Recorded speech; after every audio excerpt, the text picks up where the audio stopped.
Hey everyone, I'm Brandon Robbins, and this week we're going to talk about 6 reasons that people don't come back to church.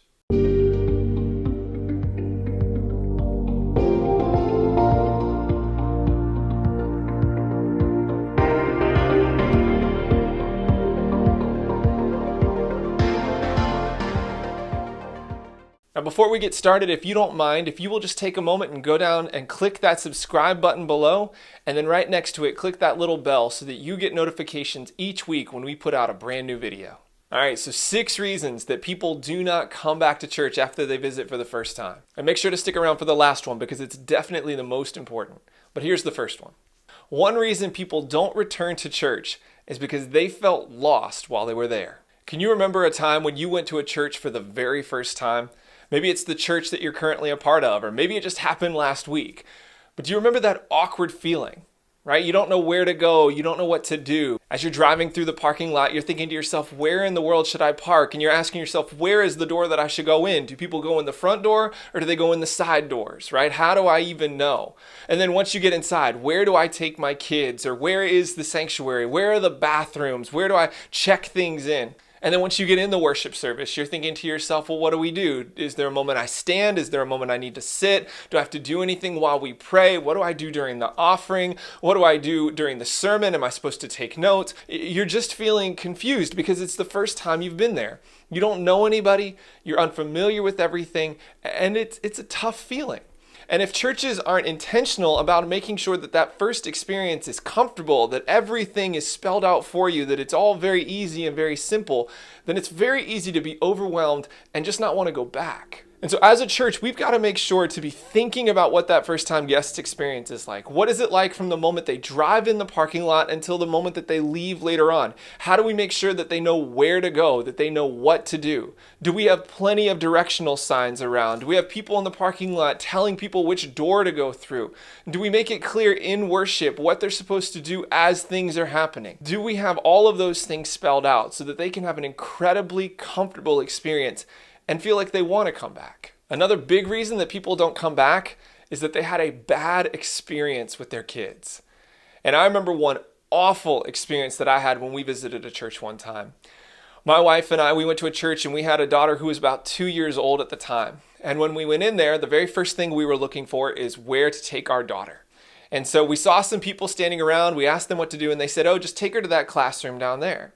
So we go down to the classroom, and when we get to the classroom, all we see is just a 40-year-old man standing in the room all by himself. And we're just supposed to leave our daughter there with him. Now, of course, he says to us, my wife is coming in a few moments, I'm just here early, and maybe that was totally true, but I can tell you as a parent, it was incredibly unnerving to leave my little daughter with a stranger who I didn't know. There was no check-in system. There was no way to be contacted during the service. There was nothing laid out for us about what our daughter was going to do or when we were to pick her up or what the procedures were. It was just all really ambiguous and really unnerving. And so we never went back to that church because we just didn't feel comfortable there. And so unless we're really intentional about making sure that people have a great experience with their kids, that they feel like their kids are safe, that they're going to have a good experience, that they're going to have fun, that they're going to learn things, unless we spell all of that out and make it very convenient for parents, then there's a good chance that that experience is not going to be great and that they're not going to return. And so one of the things that churches can do to figure this out is send some people to other churches. Go to a church that you're not familiar with. Take your kids with you. And think about what that experience is like. Be noticing things. What's confusing? What's unnerving?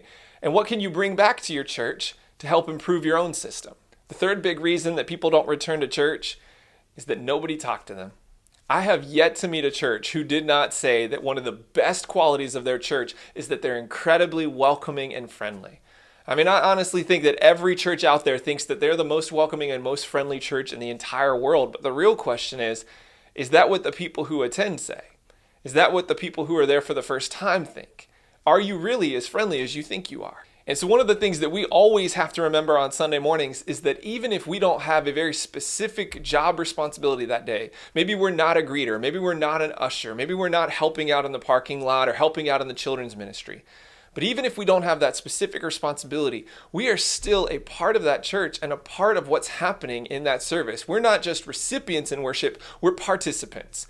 All right, and so one of the responsibilities that we have is to make sure that everybody who walks in those doors feels welcome, feels like they have an encounter with Jesus' love where they feel like this is a place that they want to return to. This is a place where God is present and they feel cared for. And so on Sunday mornings, be keeping an eye out for people who are new.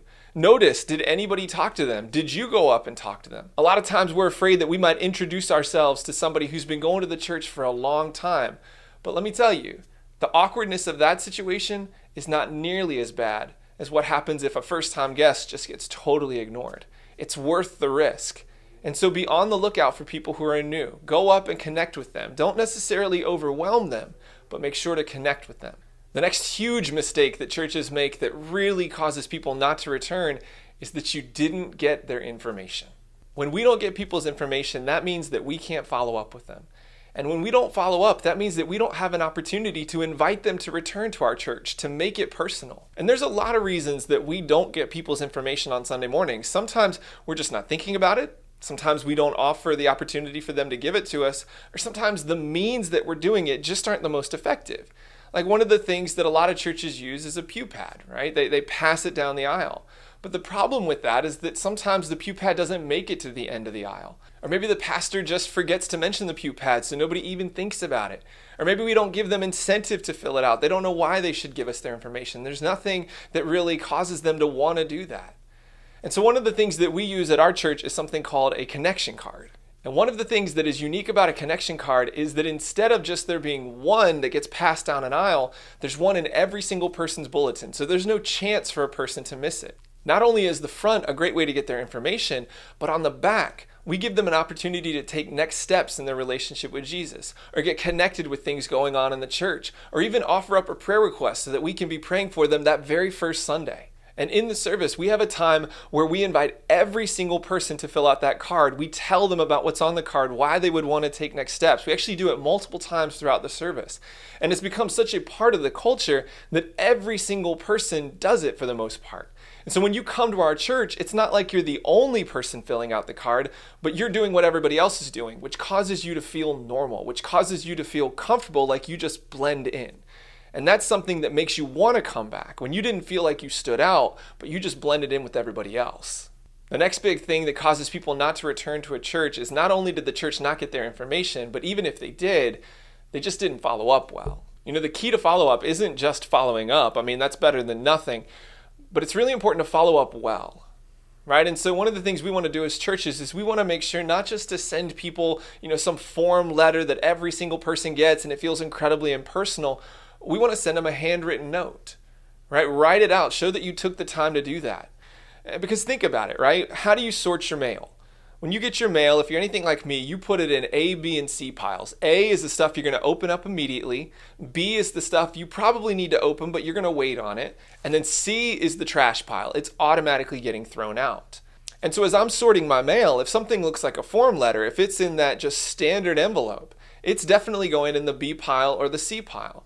Because I know it's not something that's really exciting for me to open. But if it's a handwritten note, if it's that unique shape, if it looks like the size of a card, that goes in the A pile. It's intriguing, it's interesting, and I'm going to open it up immediately. And that's what you want, right? You want people to open up your follow-up. You want to be able to connect with them.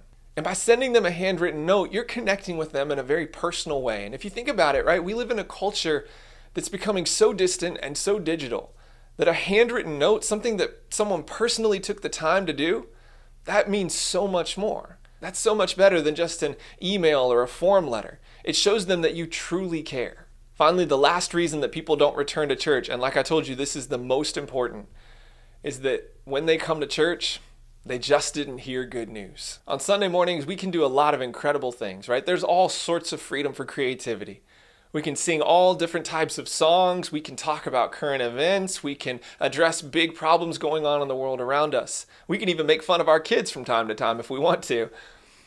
But if we don't give people good news, then there's not a lot of incentive for them to come back. I mean, let's be honest, right? The whole point of worship is to give people the good news of Jesus Christ. That in a world that is broken, in their lives that are broken, where sin has just overcome them, that there is hope and there is salvation in Jesus. And so every Sunday, we must tell them the gospel. We must tell them about our need for repentance. We must talk about the death and the resurrection and the hope we have of that. And then we must talk about why this changes everything, because this is what it's all about. Right? We're not just having worship to get a bunch of people together. We're not having worship just to feel good about ourselves because the room filled up. We're not having worship just so we can come together and hang out with our friends. We're having worship to proclaim the good news of Jesus Christ, and that has to be there every single Sunday. I mean, I really believe that church needs to be relevant, that it needs to talk about current issues, that it needs to be applicable to people's lives. But if we do those things, and we don't share the good news of Jesus, we don't share the gospel, then what was really the point of meeting? I mean, what makes us any different than every other group out there? You see, the reason we want people to come back in the first place is because we believe that we have the hope of the world in Jesus Christ. That in the midst of our sinfulness and brokenness, that we have the answer, and it is Jesus, and we want people to hear that good news. So that has to be our focus every single week. It needs to guide every decision that we make. And we need to love people so much that we want to make sure that they hear this good news, and we do everything possible to not only ensure that they hear it that first time, but that they want to return, to hear it again and again and again until their lives are transformed and they become disciples who are making disciples themselves. And so may you take up the responsibility this Sunday, whether you are a pastor or just a member of a church or even just somebody who attends regularly, to make sure that every person in that church feels welcomed and wants to return.